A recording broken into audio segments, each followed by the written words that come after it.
नमस्कार बच्चों। तो आज हम लोग देखने वाले हैं NCERT chapter number 6 question number 2 का सॉल्यूशन। 2 में बोला है बेटा, एक बॉडी की मास दे दी है 2 kg और इनिशियली बोला है रेस्ट पे और मूव कर रहा है under the action of applied horizontal force 7 Newton on an table. तो सिंपल मैं डायग्राम ड्रॉ कर लेता हूँ। एक टेबल पे, हॉरिजॉन्टल टेबल पे एक 2 kg का ब्लॉक रखा गया और एक हॉरिजॉन्टल फोर्स लगाया गया कितने न्यूटन का, 7 न्यूटन का। और फ्रिक्शन दे दिया है, कोएफिशिएंट ऑफ काइनेटिक फ्रिक्शन की वैल्यू कितनी दे दी है, 0.1। ठीक है, तो ये बोला। अब आपसे क्या क्या पूछा है, work done by applied force in 10 second. तो ये जो फोर्स अप्लाई किया गया इसके कारण वर्क डन 10 सेकेंड में कितना होगा। तो फोर्स तो पता है, तो अगर आपने डिस्प्लेसमेंट निकाल लिया 10 सेकेंड में तो बात बन जाएगी। अब डिस्प्लेसमेंट कैसे निकालोगे, तो इसके लिए तो kinematics equation of motion use करना पड़ेगा।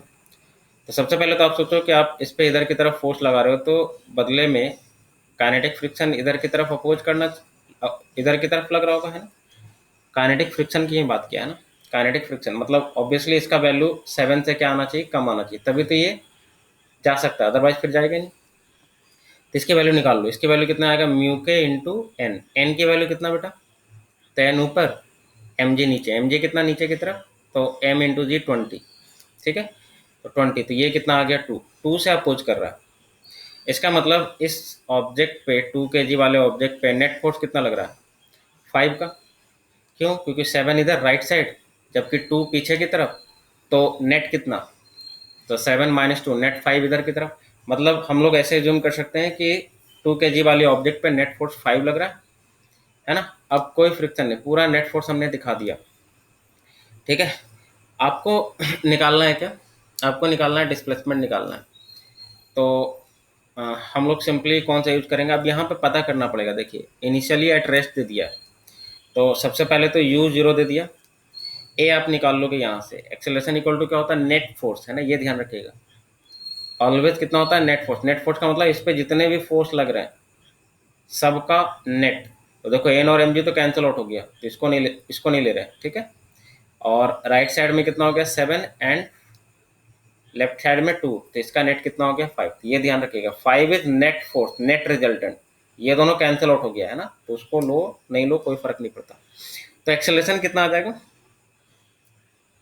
Net force is 5 divided by 2, that is equal to 2.5। And time भी दे रखा है बेटा, time is 10 second. Time is 10 second. तो अब आप सोचो किसी भी काइनेमेटिक इक्वेशन में टोटल वेरिएबल 4 होते हैं और 3 आपको पता चल गया, तो चौथा आप निकाल सकते हो। चौथा कौन सा निकालना है, एस। तो s equal to u t plus half a t square. U 0 है तो मैं यू टी वाला टर्म नहीं लिख रहा, डायरेक्ट लिख रहा हूँ हाफ ए टी स्क्वायर। ए की जगह पे 2.5 टी स्क्वायर, 10 का स्क्वायर डायरेक्ट 100 लिख रहा। ये एक जीरो से एक जीरो गया, 2 से 5 बार में जाएगा और 25 बचे 25 से 125 मीटर ट्रैवल कर लिया। तो सिंपल है, डिस्प्लेसमेंट किधर होगा, obviously net force right side लग रहा है तो डिस्प्लेसमेंट भी राइट साइड। तो वर्क डन अगर पूछा जाए पार्ट ए में, अगर वर्क डन पूछा जाए तो सिंपली क्या करोगे, फोर्स इंटू डिस्प्लेसमेंट, है ना, क्योंकि दोनों सिंपली क्या हो जाएंगे, मल्टीप्लाई हो जाएंगे। तो force is what, 7 into displacement is what, 125। तो 7 इंटू 125 कितना आ जाएगा, 7 इंटू 125, ये आ गया 875।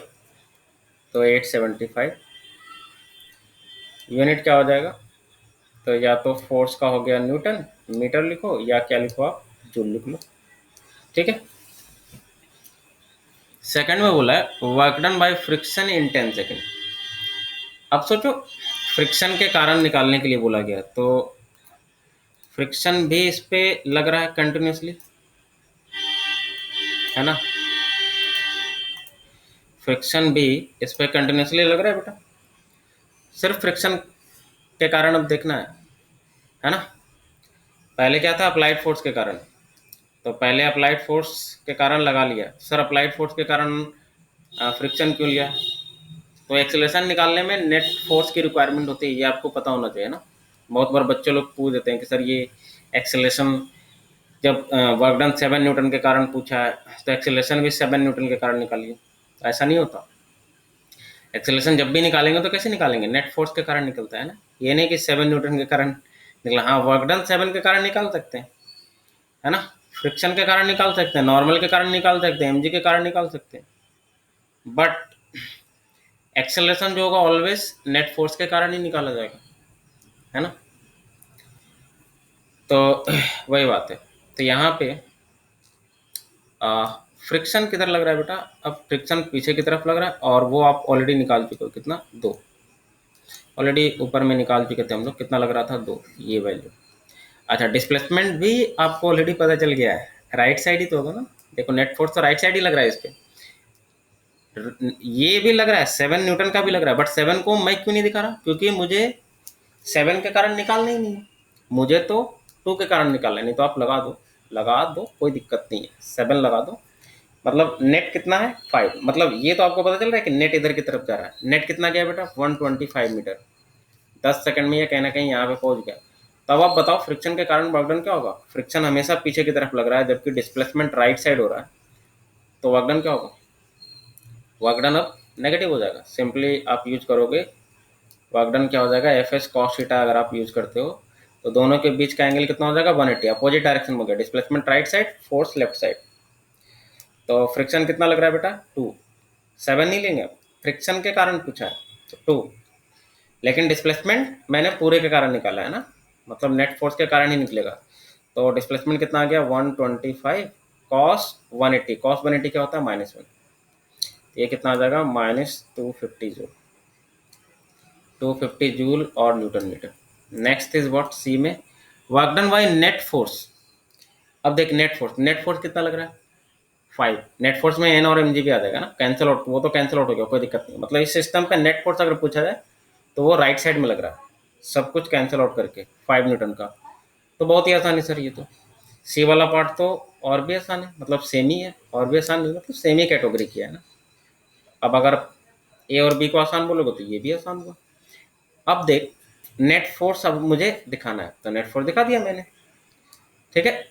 5 न्यूटन का, और डिस्प्लेसमेंट कितना, 125 का। तो बताओ वर्क डन कितना, दोनों का डायरेक्शन सेम है यार, तो वर्क डन क्या हो जाएगा बताओ, F S cos theta, cos 0 1 हो जाएगा, तो हम डायरेक्ट एफ एस कर रहे हैं।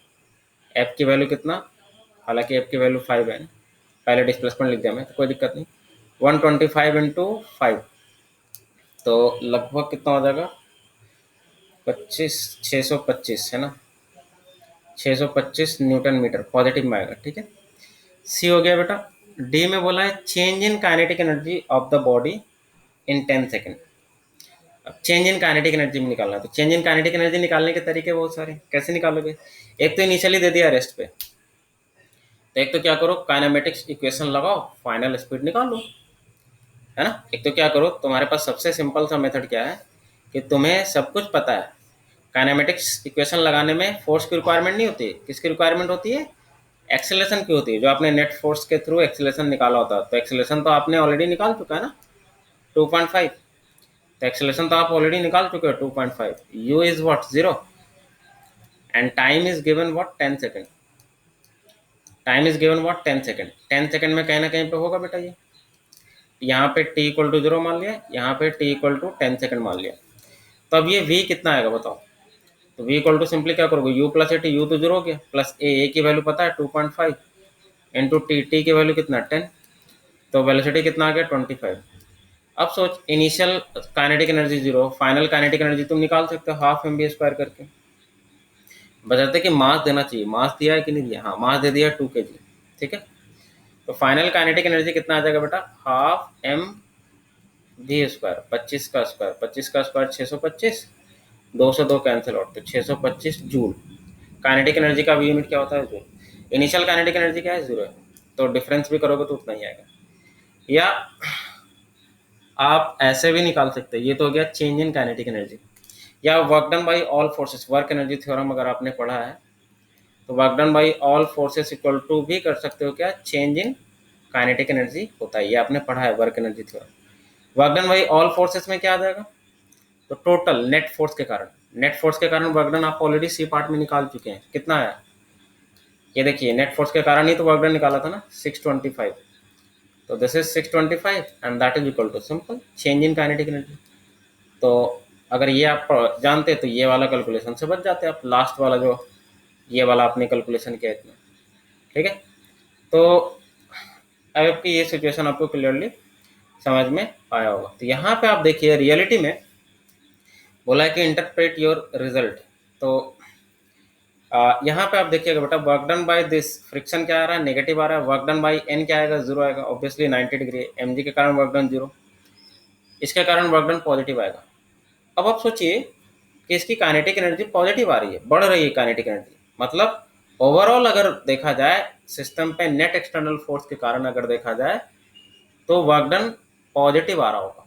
तो अगर सिस्टम पे नेट एक्सटर्नल फोर्स के कारण वर्क डन पॉजिटिव आता है तो सिस्टम की काइनेटिक एनर्जी क्या होगी, बढ़ेगी, क्योंकि हम लोग जानते हैं work done by all forces equal to क्या होता है, चेंज इन काइनेटिक एनर्जी। तो अगर work done by all forces positive है तो चेंज इन काइनेटिक एनर्जी तो होगा ही होगा, कुछ ना कुछ, है ना, चेंज इन काइनेटिक एनर्जी होगा ही होगा, ठीक है। तो चलिए इसका आंसर भी मैच कर लेता हूं मैं, 882 माइनस 247 635, 882 ये तो इतना आ रहा है यार, 882 नहीं आ रहा, 9.8 रखने से चलेगा क्या, हाँ 9.8 रख के देखो फिर, है ना, क्योंकि 882 तो नहीं आ रहा है, लगभग में आ रहा है, कोई दिक्कत नहीं है ना, इतना चलता है। 247 वही 9.8 लेके किया, इसलिए थोड़ा थोड़ा का डिफरेंस आ रहा है, माइनस में ही है, ठीक है। फिर 635 देख लो, यहाँ 625 आ रहा, ठीक है। तो आप यहाँ पे क्या करना, कैलकुलेशन में चेक कर लेना, 9.8 लेकर करना, ठीक है, तो आंसर आपका मैच कर जाएगा। तो चलिए फिर मिलेंगे हम लोग क्वेश्चन नंबर 3 के साथ।